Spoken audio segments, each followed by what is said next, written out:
परभणीच्या पालकमंत्री मेघना बोर्डीकर पुन्हा एकदा वादाच्या भोवऱ्यात सापडल्यात आणि त्याला कारण ठरले काल झालेली एक सभा। या सभेमध्ये मेघना बोर्डीकर यांनी थेट सरकारी कर्मचाऱ्याला तुझ्या कानशिलात लावू का असं म्हटलेलं आहे आणि त्यामुळे हा व्हिडिओ सध्या व्हायरल होतोय।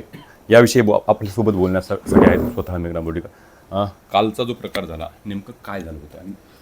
हे बघा, एखाद्या महिलेने अशा पद्धतीचं उद्गार काढलं हे तुम्हा सगळ्यांना मान्य होत नाही आहे, परंतु मी कोणत्या भावनेने का माझा तो राग त्या ठिकाणी व्यक्त झाला हे मागचा पुढचा व्हिडिओ पण तुम्ही बघितला पाहिजे, ही मला तुम्हाला विनंती करायची।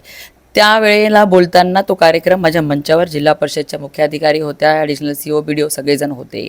वारंवार हा ग्रामसेवक पंतप्रधान नरेंद्र मोदीजींनी, मुख्यमंत्री देवेंद्र फडणवीस साहेबांनी आणलेल्या योजना गोरगरीब जनतेपर्यंत पोहोचू देत नाही, अडचणी आणतो आणि त्या ठिकाणी अनेक मोलमजुरी करणाऱ्या महिला आल्या, रडत होत्या, सांगत होत्या हा ग्रामसेवक सरपंचाच्या घरी जा म्हणतो, आम्हाला पैसे द्या म्हणतो, आम्हाला त्रास देतो, आम्हाला या घरकुलाचा लाभ देत नाही, वेळेवर चक्रा मारायला लावतो, 3-3 वर्ष झाले आम्हाला पहिला हप्ता मिळून पण अजून दुसरा दिलेला नाही, घर सगळं बांधून टाकले, आम्ही पैसे उचललेले आहेत दुसरीकडून आणि घर बांधले, अजूनही आमच्या हप्ते। तुम्ही लोकप्रतिनिधी आहात, तो शासकीय कर्मचारी, असं जाहीरपणे एखाद्या कर्मचाऱ्याला तुम्ही सुनावणी? हे बघा, त्या ठिकाणी त्या महिलांचा व्याकुळतेने त्या मला बोलत होत्या, बहिणीप्रमाणे त्या माझ्यासोबत सगळं काही त्यांचं सांगत होत्या आणि हा वारंवार त्याला सांगून की असं छळ तू करू नको, ते मला पाहावलं नाही आणि माझ्या भावना अनावर झाल्यात।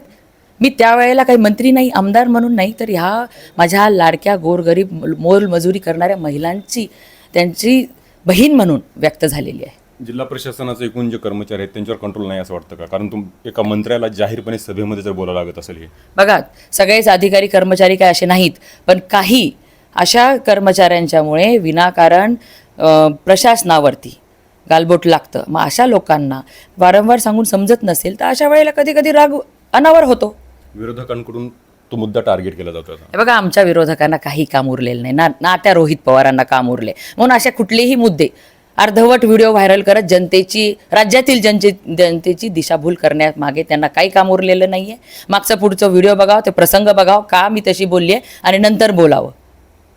एकूणच सर्वसामान्य नागरिकांना येणाऱ्या अडचणीवरून माझा संताप झाला आणि मी त्या कर्मचाऱ्याला तसं सुनावलं आहे, असं स्पष्टीकरण मेघना बोर्डीकर यांनी दिले। विशाल मानी, न्यूज 18 लोकमत, परभणी।